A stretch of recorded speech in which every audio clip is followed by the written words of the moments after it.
नमस्कार दोस्तों। यह डिक्टेशन 100 शब्द प्रति मिनट की गति से बोली जा रही है। डिक्टेशन स्टार्ट होगी 5 सेकंड बाद। स्टार्ट।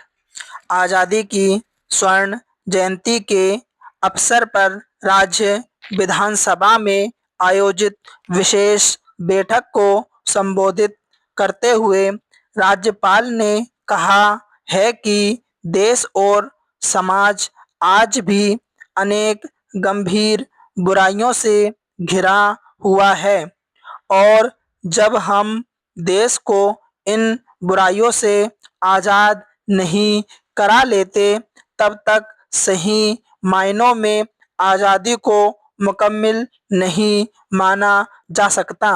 उन्होंने गरीबी, जहालत, असमानता, भ्रष्टाचार और फिरका परस्ती से लड़ने का जिक्र करते हुए कहा कि इन बुराइयों से आज़ादी ख्वाहिश और बातें करने से नहीं मिलेगी।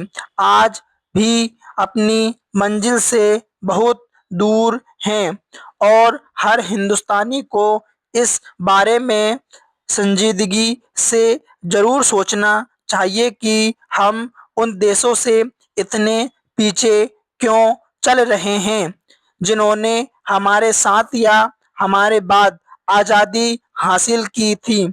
आज भी देश की करीब आधी आबादी अनपढ़ है, एक तिहाई आबादी गरीबी की सतह से नीचे जी रही है और करोड़ों बच्चे प्राइमरी शिक्षा से भी महरूम हैं और बदकिस्मती से कुछ गंभीर बुराइयां हमारे मुल्क में घर किए हुए हैं।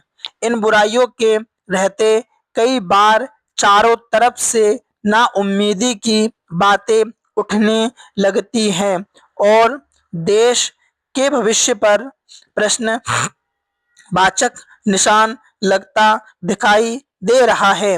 श्री कुरैशी ने कहा कि ऐसे में हमें निराशा से नहीं बल्कि हिम्मत और हौसले से काम लेना चाहिए। हर देश के इतिहास में ऐसे चुनौती भरे मोड़ आते हैं। हम इससे कहीं बड़ी चुनौतियों पर विजय पा चुके हैं और हम इस दौर की परीक्षा में भी जरूर सफल होंगे। राज्यपाल ने कहा कि इस पवित्र बेला में आज हम सब मिलकर यह संकल्प करें कि हम खुदगर्जी, फिरका परस्ती और हर तरह से तंग नजरिए से ऊपर उठकर अपनी तदबीर से ऐसा भारत रचेंगे जो भाईचारे, समाजी इंसाफ, आर्थिक तरक्की और इंसानी तहजीब की एक सुनहरी मिसाल होगा। पेरा। आज का दिन सभ्यता के पुनर्जागरण का दिन है। आज जब ऐसे मुबारक दिन के 50 साल पूरे हो रहे हैं, हम इसका जितना भी उत्सव मनाएं कम है।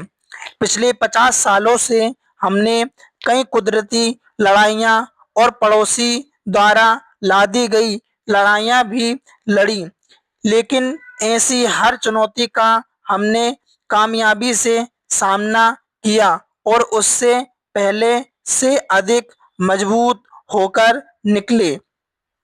पैरा। इस अवसर पर विधानसभा अध्यक्ष श्रीनिवास तिवारी ने कृतज्ञता व्यक्त करते हुए कहा कि स्वतंत्रता का अर्थ केवल विदेशी सत्ता को हटाना नहीं होता, अपितु स्वराज भी स्थापित करना होता है।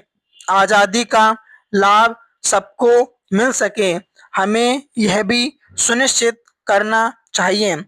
उन्होंने कहा कि लोकतंत्र से जन प्रतिनिधि का उत्तरदायित्व सामाजिक चेतना को विकसित करना होता है, न कि उनकी भावनाओं को उभारना। एक जनप्रतिनिधि अपने क्षेत्र और प्रदेश की समस्याओं से सदन को अवगत करवाते हैं ताकि उनका समाधान निकल सके। यह प्रणाली तभी सफल और सुदृढ़ हो सकती है जब हम संयम और अनुशासन के साथ संसदीय लोकतंत्र की गरिमा और मर्यादा को ध्यान में रखकर आचरण और व्यवहार करेंगे। स्टॉप।